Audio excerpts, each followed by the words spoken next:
Gak, sebenarnya aku mau yapping. Hi guys, welcome back to my video. Kali ini modenya agak serius. So, beberapa bulan lalu kan I just turned 26. Jadi aku sudah melewati 25 tahun hidup di dunia ini. Ya nggak tua-tua banget sih. Tapi kan katanya kalau usia 25 tuh adalah waktu dimana our frontal lobe itu fully developed. So, my frontal lobe itu udah fully developed. Dan dari usia 0 sampai 25 banyak hal yang aku pelajari di hidup ini, I can say, dan udah aku rangkum menjadi 25 poin. So it's like 25 things I learned before I turn 26.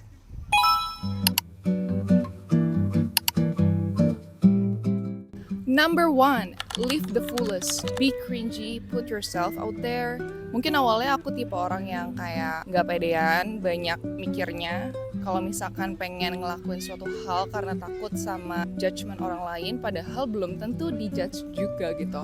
So just put yourself out there, cause to be cringe is to be free. Misal ya, kalau misalnya kita pengen upload sesuatu tuh, ya udah upload apapun yang kita mau, karena itu platform kita, itu akun-akun kita. So ya, as long as yang kita lakuin itu tidak menyinggung sara dan tidak berhubungan sama hal yang kriminal, menurutku itu safe aja sih. Karena aku percaya kalau setiap individu itu pasti lebih memprioritaskan dirinya masing-masing, jadi mereka akan lebih fokus ke dirinya masing-masing dan gak terlalu peduli sama orang lain. They won't really care, they don't really care actually. Put yourself out there, and I'm just gonna do the same. Number 2, masih berhubungan sama nomor 1, itu adalah try everything in your life. Try everything in our life until we become professional at failing. Dan itu sebenarnya hal yang masih aku coba untuk terus lakuin sampai sekarang. Di umur segini aku tuh semakin menyadari akan hal itu. Jadi kalau misalkan aku lagi takut, aku bisa remind myself untuk kayak ya udah cobain aja gitu. Toh juga kalau misalkan kita fail, kita jadi belajar banyak hal atau belajar hal baru kan. Gagal tuh adalah hal yang gak akan pernah bisa kita hindari, dan kita gak tahu kapan kita akan gagal. So yeah, just do it. Try everything, mumpung masih muda. Nomor 3, always ready at life. Masih berhubungan sih sebenarnya, karena kita nggak tahu kan kapan kita akan gagal. Jadi kita harus selalu siap aja. Dan kalau misalnya kita gagal, just face it. Karena pada akhirnya, aku tahu ini klise, tapi kayak everything happen for a reason. Jadi kalau misalkan ada masalah, just face it. Jadi belajar dan pasti ada alasannya. Jadi kita harus selalu siap sama apapun yang terjadi di hidup kita. Kayak hadepin aja. Dan kalau misalkan dalam Islam tuh, Allah tidak akan memberikan masalah di luar kemampuan umatnya. Just face it guys. Keempat adalah menyadari bahwa semua itu tergantung mindset. Jadi set pikiran kalian sedemikian rupa agar kalian tetap waras. Misal aku, itu mindset yang tadi tuh poin nomor 3, kayak ya semua tuh terjadi karena ada alasannya. Bahkan ya, kalau misalkan aku gagal, aku tuh selalu mikir, pasti Tuhan tuh lagi nyelamatin aku dari sesuatu hal yang aku gak tahu gitu. At least pemikiran kayak gini tuh bisa nyelamatin aku dari kesedihan yang terlalu mendalam dan membawa aku ke kewarasan. Poin nomor 5, our fear isn't always the truth. Pernah gak sih kayak misalkan kita ditawarin sesuatu hal, terus kita tuh ragu, kita gak pede, takut ini, takut itu. Terus pas kita paksa lakuin, ternyata tidak semenyeramkan yang kita bayangkan. Emang sering kali ini tuh pikiran kita aja yang jelek, yang bikin kita tuh takut untuk nyobain hal-hal baru atau ngelakuin apapun itu. Jadi yang bikin takut tuh kadang ya emang diri kita sendiri aja, bukan hal lain di luar sana. Nomor 6, we have to make our boundaries. Kita harus mengurasi our space to protect our energy. Jadi dipilah-pilah apa yang perlu, apa yang harus ada di sekitarku, dan apa yang gak perlu dalam hal apapun. Orang, kegiatan, bikin skala prioritas, cause it's good for our mental health. Nomor 7 adalah observe first. Tips dari aku, ini adalah hal yang aku pelajari ya. Kalau misalkan kita baru masuk ke suatu community, cara paling aman untuk survive adalah dengan mengobservasi tempatnya dulu. Jadi kita nggak langsung so asik kenalan. Jadi biasanya aku jadi pendiam dulu, terus aku perhatiin, oh ternyata orang ini tuh kayak gini, yang ini tuh kayak gini. Nanti baru aku kayak mulai mencoba untuk berinteraksi. Jadi kalau misalkan di awal mungkin kayak secukupnya aja. Baru nanti kita ngeluarin diri kita di waktu yang tepat. Poin nomor 8 adalah it's okay to have small amount of friends. Jadi kalau misalkan punya teman dikit ya nggak apa-apa, yang penting punya dan hubungannya baik. Nomor 9. Low maintenance friendship itu penting banget biar hubungan pertemanan itu bertahan lama. Kalau misalkan low maintenance, aku ngerasa makin enjoy sih ngejalanin hubungan pertemanannya. Karena kalau misalkan makin kayak needy, hal pertama yang paling aku rasain itu memperbesar possibility untuk terjadinya konflik.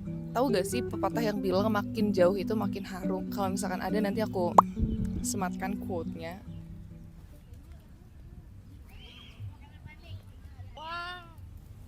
Badai monyet. Nanti dicolongin gak? Oh my god, ada monyet. Kok aku jadi takut ya? Ngapain?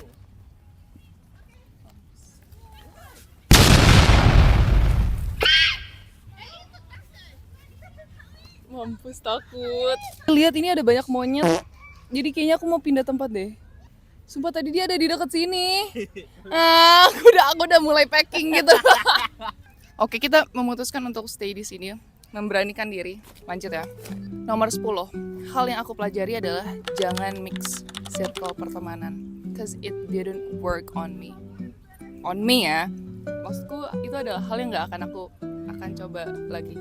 Never. Nomor 11 itu adalah etika pertemanan. Menurutku etika pertemanan itu penting. Kalau misalkan kita berteman di dalam big circle dan ada kecenderungan satu orang lebih dekat sama yang lain, itu adalah hal yang normal dan wajar dan pasti akan terjadi gitu. Jadi itu nggak apa-apa banget. Yang penting kita tahu situasi gitu, kita bisa menyesuaikan diri. Misal lagi bertiga, terus yang satu kita lebih dekat daripada yang satunya lagi, terus kita pengen ngajak main yang lebih dekat, ya jangan di depan yang satu lagi, ngerti nggak sih? Intinya kayak gitulah. Nomor 12 adalah untuk tidak menjalin ikatan emosional yang terlalu dekat sama temen. Karena makin dalam ikatannya, makin besar responsibility kita terhadap hubungan tersebut. Ya sewajarnya aja, karena apapun yang berlebihan juga nggak baik. Sumpah takut. Oke, kita keluar dari tentang friendshipan. Nomor ke-13 adalah find a hobby to refresh our mind. Kayak aku sekarang nyoba yoga, terus tenis dikit-dikit, tapi nggak ini banget sih, nggak seintens yoga, terus renang juga dikit-dikit, and it feels good bro. Nomor 14 adalah go outside like this. Ya bisa take a walk atau ya piknik kayak gini, ya sekedar keluar rumah aja, itu bisa nge-refresh our mind juga gitu. Nomor 15, pernah gak sih kita kayak jenuh sama rutinitas, terus mumet, terus aduh stres banget, gak tahu harus apa lagi. Kalau misalkan aku lagi ada di posisi kayak gitu, hal yang biasa aku lakuin itu joget. Kayak just turn on music, terus kayak aku joget-joget sendiri aja gitu. Ya karena gak ada yang lihat juga kan, dan itu efektif banget coy, joget. Tapi ini nomor 16 ya, kalau misalkan kalian ngerasa kayak lemes banget, terus gak semangat hidup padahal lagi gak sakit, mandi. That's the key. Setiap abis mandi tuh pasti langsung segar, langsung ke-refresh lagi gitu loh. Nomor 17, di usia dewasa ini hal yang paling berpengaruh dalam tubuhku, dalam tubuhku, itu adalah tidur yang cukup. Ternyata tidur yang cukup itu bikin badan terasa enak banget, dan aku baru menyadari di usiaku yang dewasa ini. 18, sebisa mungkin rawat kulit sih, karena ini adalah titipan pemberian dari Tuhan, jadi harus kita rawat. Dan kalau misalkan kulit kita terawat, kita akan terlihat proper juga, kita akan lebih pede juga gitu berhadapan sama orang lain. 19, itu jaga kesehatan fisik. Bukan cuma olahraga, tapi makanan dijaga, karena selain bisa menjaga kesehatan ya, bisa menjaga mood juga. Nomor 20, coba untuk belajar bijaksana dengan uang sedini mungkin. Karena hal yang aku sesali itu adalah aku tidak menabung pas kuliah, boros banget. Dan pas udah lulus kayak aku baru nyesel, kenapa aku pas kuliah nggak nabung. Kan bisa jadi pegangan, harus nabung dan gak boleh punya utang. Dan belajar investasi kecil-kecilan, mulai dari nabung emas dulu karena dia tidak terkena inflasi dan kayaknya lebih mudah daripada investasi-investasi yang lain. So at least hidup kita jadi stabil gitu. Nomor 21, kalau misalkan kita suka follow trend itu nggak apa-apa, tapi kalau nggak suka nggak apa-apa banget. Menurutku ya, kalau misalkan kita nggak follow trend, kita punya keunikan sendiri gitu nggak sih? Jadi lebih gampang diingat orang juga karena kita khas. Nomor 22, hal yang aku pelajari lagi adalah untuk tetap up to date dengan berita-berita di luar sana, karena it helps with conversations gitu loh sama orang-orang. Apalagi kalau misalkan kita ketemu orang baru atau ketemu teman lama, terus kayak aduh bingung ngomong apa ya, masa basa-basi doang. Kalau misalkan kita banyak pengetahuan berita-berita terbaru kan kayak jadi bisa ngomongin yang lain juga gitu. Nomor 23, skill over tools. Contohnya kayak makeup. Jadi aku prefer untuk memperbanyak skillku daripada memperbanyak toolsnya. Karena tools tuh cuma buat ngebantu. Yang penting my hand dan produk-produknya cukup gitu, toolsnya cukup gitu. Nomor 24, we're almost done. Sebenarnya ini hal yang aku tuh udah tahu dari lama banget ya. Cuma makin dewasa aku makin menyadari dan ini semakin bisa menenangkan diriku, yaitu adalah apa yang kita lihat di social media ya. Itu nggak semuanya real. Bukan nggak semuanya real. Iya nggak semuanya real. Maksudku pasti yang ditampilin sama orang-orang termasuk aku ya, itu kan yang bagus-bagusnya aja, kabar-kabar gembiranya aja gitu. Nggak semua orang nampilin masalah hidupnya, nggak semua orang nampilin musibah yang terjadi sama dirinya. Dan kita juga harus yakini bahwa semua orang punya masalah, punya aib, pasti pernah kena musibah dan segala macam. Jadi ya we're all the same actually, tapi level kesulitannya aja yang beda. Menanamkan mindset itu cukup bikin aku merasa lebih tenang kalau misalkan main social media sih. Terakhir ya, mungkin ini akan jadi poin terakhir. Setelah menginjak usia 26 tahun, dimana ini menurutku rasanya kayak ya udah gak ada bedanya sama tahun lalu. Jadi usia 25 tuh kan kayak mid 20s gitu ya, kayak tengah-tengahnya usia 20 tahunan. Dulu aku pas kecil ngelihat 25 tahun tuh kayak gila dewasa banget nih. Orang 25 tuh dewasa banget. Tapi ternyata pas dirasain kayak gak sedewasa itu juga. Bahkan aku nganggep 25 tahun tuh masih muda banget. So ya untuk siapapun yang usianya 25 atau akan menginjak 25 tahun, it's okay guys. Dan setelah menginjak usia 26 juga aku ngerasa kayak 26 gak setua itu sih. Meskipun dulu aku ngeliatnya kayak dewasa banget ya. Or is it just me? Mungkin aku mentally masih tertinggal di usia 20, I don't know, tapi enggak sih, kayak aku ngerasa enggak kok, enggak tua, muda. Udah 25 kan ya, so yeah that's all I guess.